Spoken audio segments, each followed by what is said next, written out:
আপনারা জানেন বিশেষ করে বিজেপি সরকার 2014 সাল থেকে আমার দেশের মাসনাদে বসার পর থেকে একের পর এক হিন্দু মুসলমানের একতা, ঐক্য, ভ্রাতৃত্ব, ভালোবাসা ধ্বংস করেছে। মন্দির মসজিদ করতে করতে আজকে আমার দেশের জনগণের ঐক্য নষ্ট করেছে। তারপরে একের পর এক আইন পাস করে, বিল পাস করে আমার রাজ্যে জনগণকে নাজেহাল করে বেড়াচ্ছে।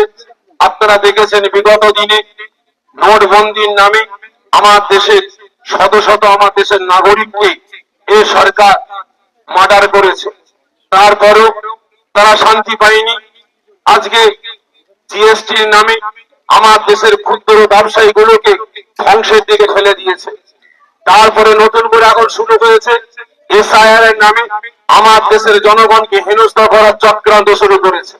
একের পর এক আমরা দেখতে পাচ্ছি সারা পশ্চিম বাংলার বিভিন্ন গ্রামে গঞ্জে বিভিন্ন বুথে বুথে আমরা দেখতে পাচ্ছি এক একটা বুথে যেখানে নাগরিক আছে 1000, যেখানে নাগরিক আছে 1200, 1300, 1400, সেই এক একটা বুথে 1000 নাগরিকের মধ্যে 600, 700, 800 করে হিয়ারিং এর নোটিশ পাঠানো হয়েছে। কারণটা কি? কি কারণে নোটিশে লেখা হচ্ছে আপনার 4টে সন্তান কেন? 4টে সন্তান দেখিয়ে বলা হচ্ছে আপনার 6টা সন্তান কেন?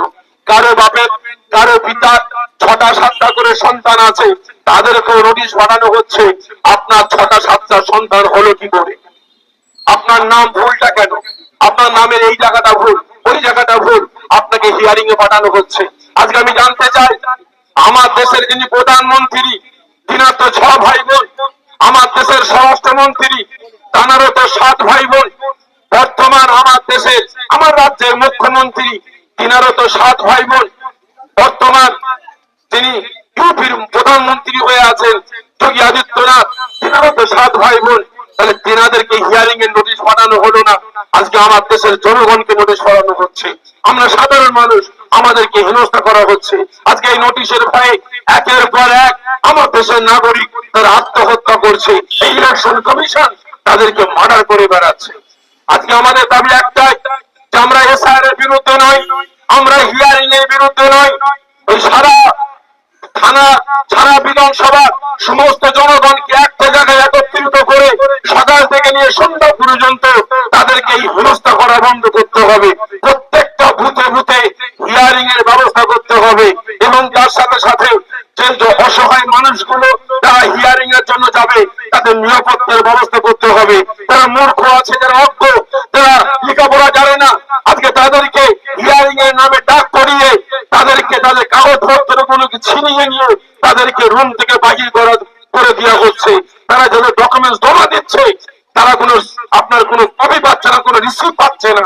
তাহলে আজ আমরা যেটা বুঝতে পারছি ইলেকশন কমিশন আজকে হিয়ারিং এর নামে আমার দেশের নাগরিকগুলোকে আজকে ডিভোটার করার পরিকল্পনা করছে।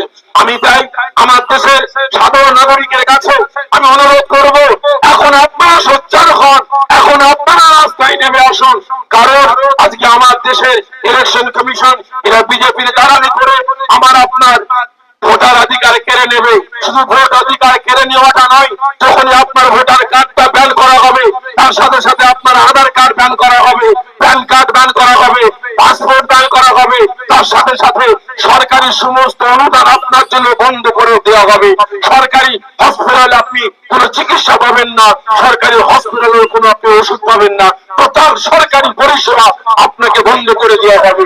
হঠাৎ করে দেখা যাবে রাতের আধারে আপনাকে তুলে নিয়ে গিয়ে ডিটেনশন ক্যাম্পে ভরে দেবে। তখন আমরা জনগণ আমরা হা করে তাকিয়ে থাকবো, আমাদের কিছু করার থাকবে না। তাই সকলের কাছে অনুরোধ, আমার দেশের জনগণ আমাদের অস্তিত্ব রক্ষার জন্য, এদেশের জনগণের অস্তিত্ব রক্ষার জন্য আমাদের সকলকে ঝাঁপিয়ে পড়া দরকার।